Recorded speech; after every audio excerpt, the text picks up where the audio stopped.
Good morning and welcome to Maranatha Church. We're so glad you could join us. Happy Father's Day. We're excited to be able to continue our sermon series this summer entitled Rock Solid as we take a look at 1st and 2nd Peter. You may remember the last couple weekends we've studied Peter's rock solid perspective on the question of submission. I talked about submission to human laws, and then I preached last weekend about submission within the hired laws and what it means to submit in the workplace. Well, appropriately this morning, we're going to pick up in 1 Peter chapter 3, and we're going to take a look at submission at home. Kind of works for Father's Day, doesn't it? And I'm very excited to have my colleague and dear friend, Pastor Ophelia Serrano, pick up the baton this morning. I invite you to just sit back and enjoy her teaching from 1 Peter chapter 3 as she talks about submission during the home squalls. I know that it'll be a blessing to you. I'm going to roll a Father's Day video and then enjoy the sermon this morning. Welcome and God bless you all. Aloha.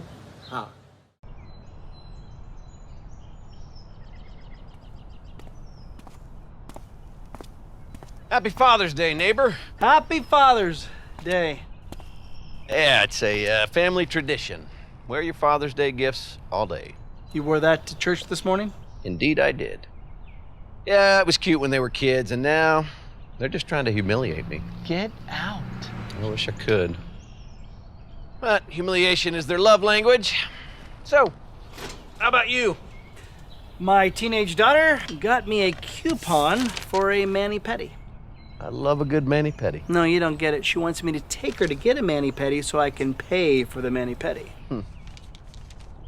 Can you take that baby tie off, please?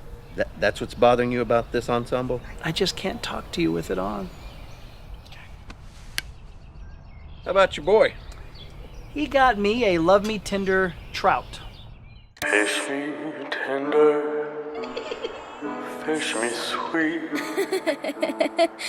never let me go. Well, those sound like good gifts. Do they? You did not go to church dressed like this today. Yeah, I guess. Hey, listen. As fathers, we try to provide. We communicate with grunts more than we do words. We leave the toilet seat up as a conscious act of rebellion. And we don't complain about our Father's Day gifts. That's a father's lot in life, my friend. It's not the gifts. It's really not the gifts. See this? My daughter gave this to me for Father's Day when she was 5 years old. She said to my wife, "Mommy, I need to get Daddy the best gift ever because he's the best dad ever." She even wrote here on the tag, "Happy Father's Day." She cuddled with this thing every night until she gave it to me. I was this little girl's whole world. One year they're getting you chair-stuffed animals, and then in the blink of an eye, it's pedicures and fish. They just grow up so fast. I just want to know that my role as a father matters before it's too late.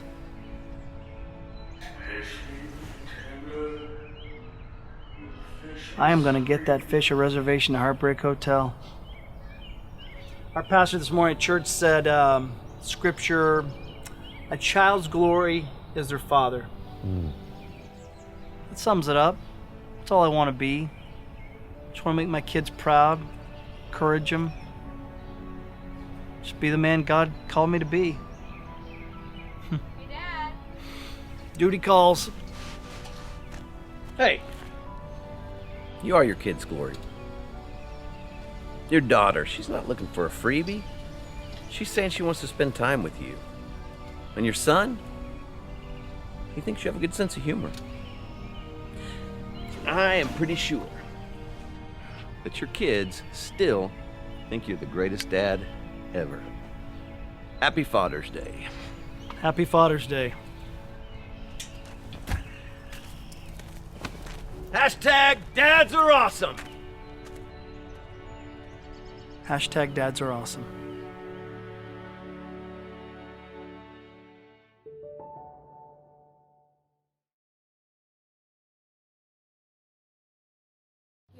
to Maranatha Church of God. We just want to welcome you and we want to say Happy Father's Day to all the fathers, young and old, and everyone in between. We want to just say thank you for being the father that you are. We want to just say that we love you and we honor you, and we thank God for you. We just want to pray that God will continue to pour His blessings upon your lives as you continue to lead your family for the glory of God. So we thank you for that. This morning, we just want to continue on to our message in regards to wives submitting to husbands. And it's just an amazing thing when you speak of God's goodness in our lives. He does it for our well-being. And God is a God of order. He is the master architect of our lives. And He wants us to have the best life that we can live for the glory of His name. So we are now in the family setting. And I have to say that if we follow the master architect's blueprint, most likely that we can live a better, fuller life in our homes, in our workplace, under the authority of the government, and under God. So let's go ahead and open our Bibles to 1 Peter 3 verses 1 to 7. I'm reading in New King James Version. It says, "Wives, likewise, be submissive to your own husbands, that even if some do not obey the word, they without the word may be won by the conduct of their wives. When they observe your chaste conduct accompanied by fear, do not let your adornment be merely outward, arranging the hair, wearing gold, or putting on fine apparel. Rather, let it be the hidden person of the heart, with the incorruptible beauty of a gentle and quiet spirit, which is very precious in the sight of God. For in this matter, in former times, the holy women who trusted in God also adorned themselves, being submissive to their own husbands, as Sarah obeyed Abraham, calling him Lord, whose daughters you are, if you do good and are not afraid with any terror. Husbands, likewise, dwell with them with understanding, giving honor to the wife as to the weaker vessel, and as being heirs together of the grace of life, that your prayers may not be hindered. That your prayers may not be hindered. He's talking about the husbands. Let's break this down and listen to what God is saying to us today, so we can encourage and strengthen our relationships with our spouses and children, and extending it to our society. The heart of a godly wife. You've heard the phrase, action speaks louder than words. Well, that's what it's speaking here in this passage. Words, less words, more action. Okay? Less words, more action. Wives, likewise, be submissive to your husband. You hear the word submit, and right away you have a problem with the word. You might say, wait a minute, you don't know my husband. You don't know what I went through.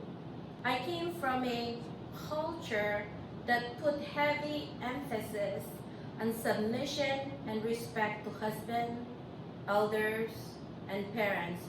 If you didn't, you might get in trouble. You get beaten up, spanked, pinched, or even considered an outcast. This submission is not a reward for the husband's good behavior. It is a command by God. It is commanded by God as a structure or an order in the home. Peter's teaching was especially important and relevant to a first century married woman who had begun to follow Jesus. During Jesus' time, it was almost unthinkable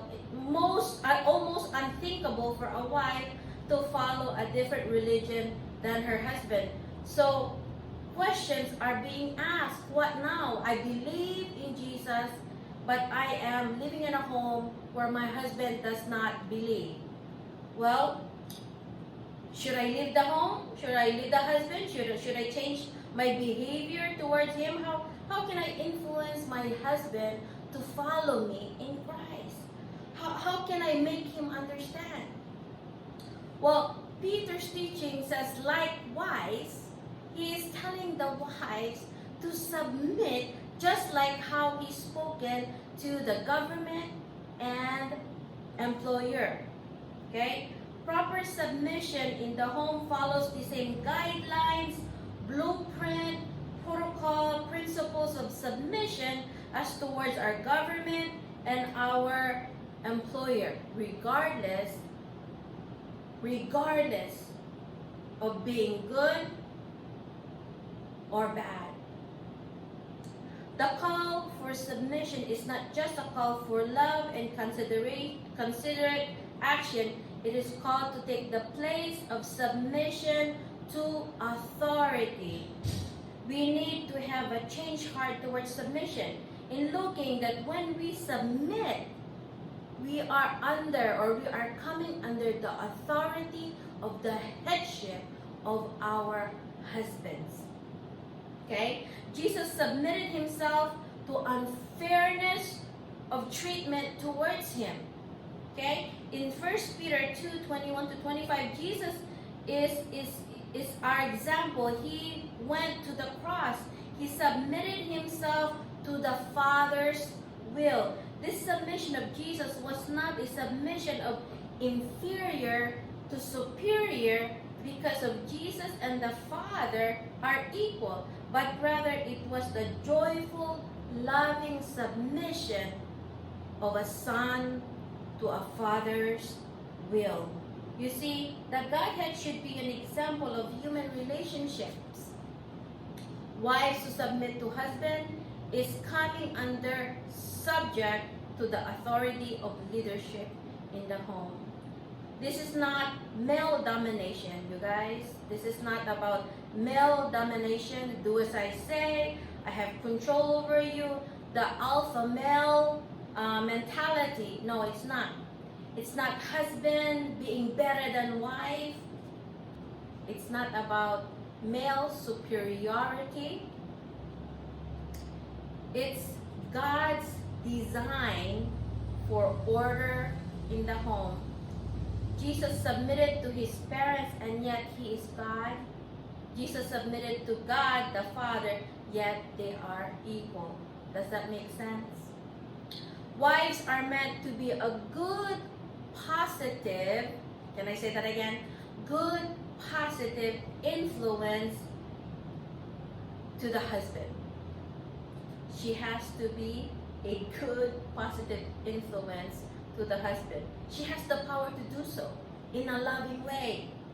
If your husband is an unbeliever, do not preach to him. Don't put him down. Do not crush his spirit. Do not bad talk him. Wives can win over their unbelieving husbands through the godly conduct of a loving wife. Let your life speak. Turn your lights on. Peter reminds us that God's plan is that wives impact their husband not through persuasive lectures, but through godly submission in purity and good conduct and the fear of God. When we are allowing ourselves to be under the authority of our husband, lifting him up, loving on him, encouraging him, it's not because you deserve it, it's because what God has asked us to do. Because that soul is precious to God. That soul is precious to God. and he is a significant part to be to be a part of a home because of his leadership, because of his headship. Be the salt and light, never loses its flavor and warmth and light. The inner beauty of a wife is more radiant, more attractive than the outer person. Because Peter is saying, no, don't worry too much about your hair, your jewelry, your clothes. Those are not that important. He's not saying that you shouldn't do that. You shouldn't color your hair. You shouldn't braid your hair. You shouldn't cut your hair. He's not saying that, jewelry is not good, or stop wearing those designer clothes. He's not saying that, but it's all moderation. It's all moderation. The inner beauty is within. What's in your heart? It says in Proverbs 31:11 in Amplified Version, it says, an excellent woman, one who is spiritual, capable, intelligent, and virtuous, who is he who can find her? Her value is more precious than jewels, and her worth is far more rubies or pearls. Far above rubies or pearls. Men, I tell you, marry a good, godly woman. If you're not married yet. So I guess it's for the young man who is thinking one day, I want a woman like that. Well, find it, pray for it. Pray for that relationship. Okay? Peter is not saying don't take care, but continue to look within yourselves for inner beauty. Because the unfading beauty of a gentle and quiet spirit that will win over your husband is just that. It's emphasizing in the inner beauty of a wife. Gentle and quiet spirit. You hear many stories that the wives work so hard to look physically attractive towards their spouse. They do facelifts, Botox, breast implant, etc. But this type of beauty is fading. It's going away. It's aging. It'll wrinkle. It does not last long. I remember a movie that we watched. It's, I don't know if you know it, but One Night with the King. It's a story of Queen Esther. Well, when the women were ready to be presented to King Xerxes, they were invited to go into the king's vault to pick whatever jewelry they wanted to wear for the king. All of the women except Hadassah, which is Esther, dressed themselves with jewelry. Literally dressed themselves with jewelry. But with Hadassah, she wore a simple necklace that was given to her by her family, a pendant with her family crest. But how she spoke, her gentle countenance, her spirit, and how she presented herself is what caught the eye of the king. That's what attracted or draw the king to her. It's her gentle countenance, her spirit. That's just an amazing story to me. Because in that story, she was crowned as the queen. And when God put her in that place, she literally saved her people from the destruction that the enemy has planned for the nation of Israel. It's an amazing story. If you have not watched it, One Night with the King. Wives, The inner beauty of godly women is incorruptible. This means it does not decay or get worse in age. It's like a fine wine. It gets better as it ages. It gets better as it gets old. It is much greater value than beauty that comes from hair, jewelry, or clothing. Beauty within is evident when we show respect, honor, love, and compassion. When we court our husband's spirit, when we court his soul in being that submissive wife, in showing who Christ is in us, in our gentle speaking, in our correct response, in our loving service to our husbands, it speaks louder to them. In our gentleness and our loving kindness, with patience and understanding, that he may see the change in us, that he may want to believe in the Christ that we are serving. Peter referenced Sarah to be exemplary example, I would say, about submitting to her husband Abraham, an example of obedience and submission. Sarah trusted the husband. She trusted Abraham. She followed him wherever God told him to go. Sarah honored Abraham by calling him Lord.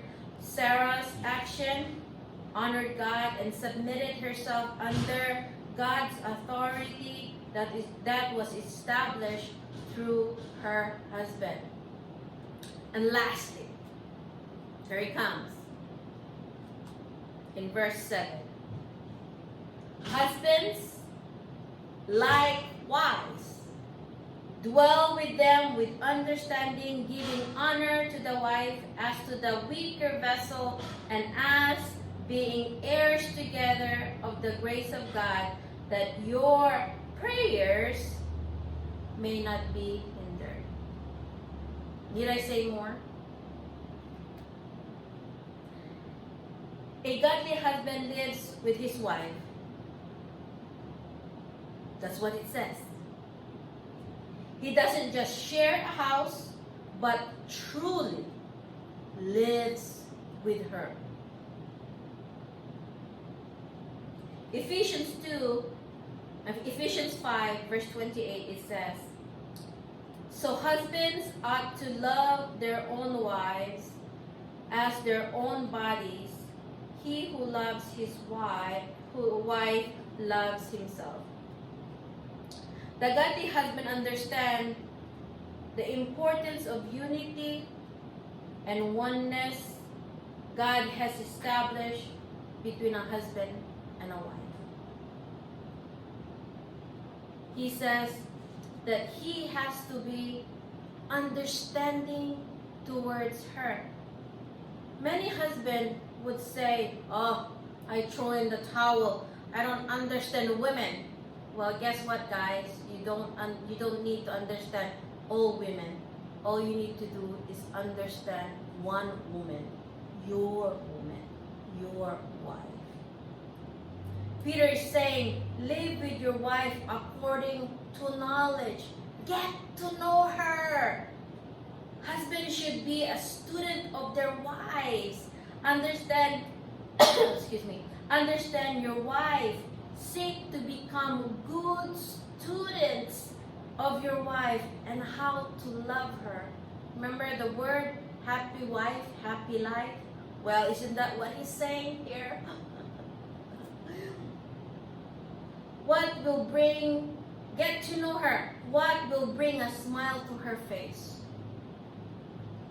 What will make her feel secure and protected? in your arms. There's this book by Gary Chapman called The 5 Love Languages, The Secret to Love That Lasts. He listed 5 things.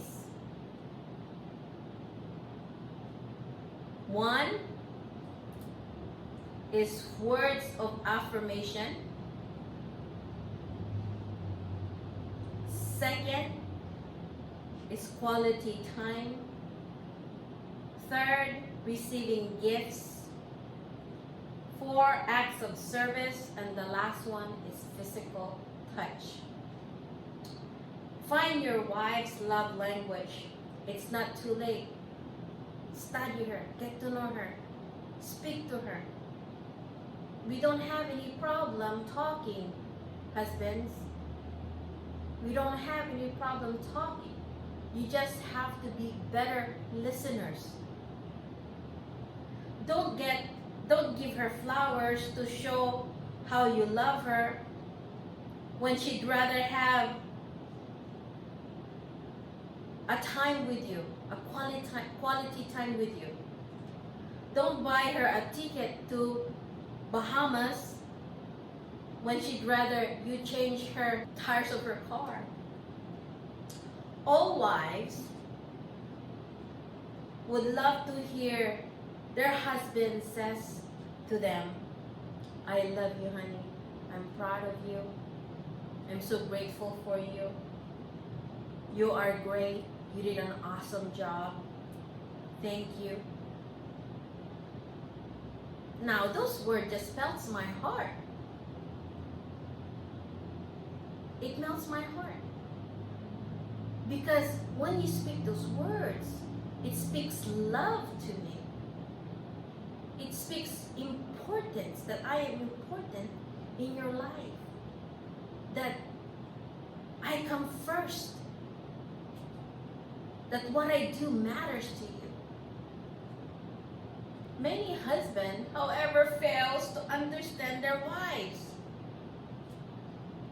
Many have thought in their head that because they are providing for the family, that's just enough. It's not enough. When you miss to understand your spouse, you bring strife. You bring hurt. Remember, we are the weaker vessel. We are sensitive. We want to be honored and loved just as much as you do. So we have job to do, don't we? Seek to build her up and encourage her. You want your wife to thrive. You want your wife to thrive under your leadership. Flourish like a flower, like a beautiful flower, getting great nourishment from a good soil, from a good sunlight and good water. It will bear good fruit. You will bear good fruit because you are building up a great, strong tree or a strong, beautiful flower. Husbands have God ordained duties and obligation towards his wife as a weaker vessel and co-heirs together. This speaks to the physicality of who we are as male and female. It is not to say that we are weaker spiritually, because I tell you there are a lot of strong spiritual women out there, or mothers out there. A godly husband understands that his spouse is not only his wife, but also his sister in Jesus Christ, joint heir to the promises of God. Getting it right with your wife translates to getting it right with God. True? Getting it right with your wife means getting it right with God. It translates to good home.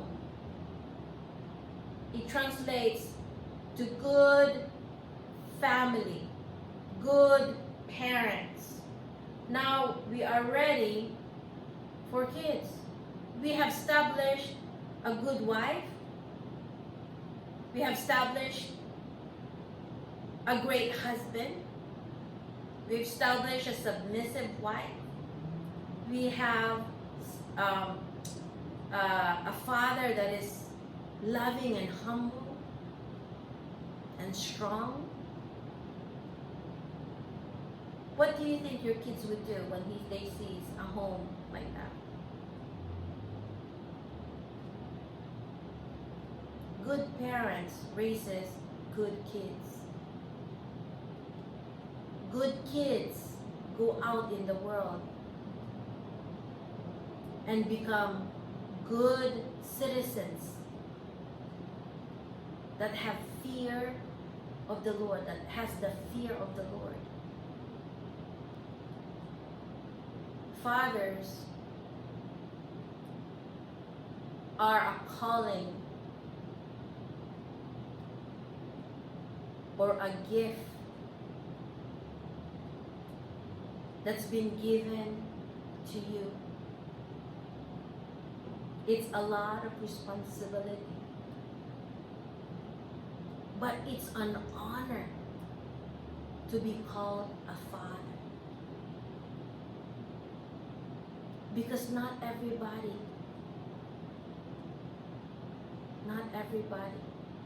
are fathers. But for those of you that are, I just want to encourage you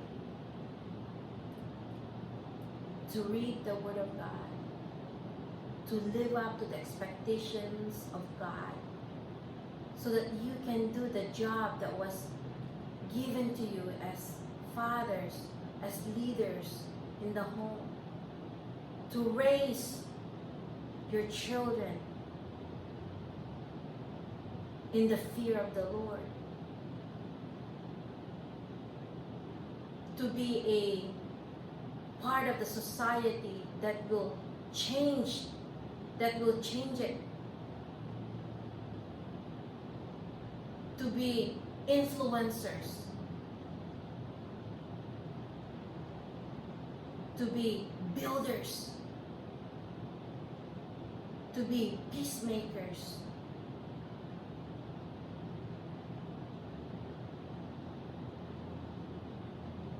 We need God's help.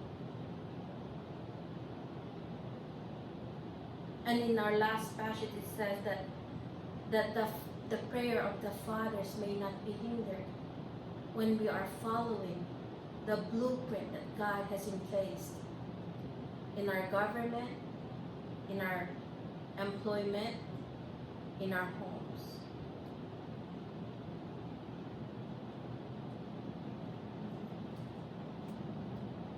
I love what Joshua said in Joshua 25:15 when he was talking to his own people.